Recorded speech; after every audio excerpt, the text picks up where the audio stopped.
வணக்கம் மக்களே, இங்கே பாருங்க முளைக்கீரை வந்து நாங்கள் இந்த விதை நெத்து எடுக்கிறத விட்டு கிடக்குது. பூத்துன்னு மாதிரி அந்த நெத்தெல்லாம் அப்படி பூத்து கொண்டு பாருங்க. இது வந்து விதைக்கு விட்டு கிடக்கு. இப்படி தான் ஒவ்வொரு இதுகளையும் வந்து முத்த விட்டு பூக்க விட்டு நாங்கள் அந்த விதை எடுத்து தான் நாங்கள் இங்கே உற்பத்தி பண்ணுறோம். இங்கே பாருங்க மக்களே, இது வந்து எங்களோட நாட்டு பனங்கீரை. இதுக்கு வந்து பனங்கீரை போட்டு அவரை கொடியும் முளைக்குது. இது பனங்கீரை. இங்கே பாருங்க பனங்கீரை எப்படி வளருதுண்டு பாருங்க பனங்கீரை. இப்போ இது வந்து புதுசாக போட்டு அங்கே பழசு போட்டு ஏற்கனவே எல்லாம் பிடிங்கிட்டினா வந்து புதுசாக போட்டது பனங்கீரை எப்படி வளர்ந்து நிற்கணும் பாருங்க. எப்படி வளருதுண்டு இங்கே அவரைக்கொடி எப்படி வளருதுண்டு. அவரைக்கொடியும் பனங்கீரையும் உண்டாக வளருது பாருங்க. இங்கே அவரைக்கொடியும் பனங்கீரையும் இப்படி வெளிநாட்டில் இருக்கிற நீங்கள் சின்ன சின்ன காணிகள் இருந்தால் இப்படி உற்பத்தி பண்ணுங்க.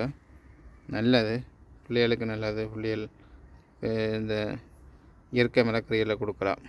இங்கே பாருங்க இஞ்சி வளருது. அதுக்கு வெள்ளாரைக்குள்ளே தான் இஞ்சி வச்சுக்கிறோம். இங்கே பாருங்க இஞ்சி வளருது. இப்படி வெள்ளாரை எப்படி வளர்ந்துருக்குன்னு பாருங்க. இங்கே வெள்ளாரை இல்லை பொன்னாங்கானி எப்படி வளர்ந்து பாருங்க. இங்கே பொன்னாங்கானி இது இப்போ 2-3 வருஷமாக இதுக்குள்ளே நின்று இப்படி தொடர்ச்சியாக வளர்ந்து பிடுங்கி சமைச்சு கொண்டு இருக்கணும் இந்த வீட்டுக்காரர். இங்கே பாருங்க எனக்கு இந்த அறவையல். இங்கே பாருங்க இதுக்குள்ளே மிஞ்சி இது வந்து இப்போ 3 வருஷமாக இந்த பொன்னாங்கானி இதுக்கே நிற்கிது. அப்படியே வளர ஒருக்கா நட்டால் அது அழியாது. அப்படியே வளர குளிர்க்கக்கூடிய இந்த பொன்னாங்கானி வந்து அழியலையே. குளிர்க்கக்கூடிய அழியலை பாருங்க மக்களே.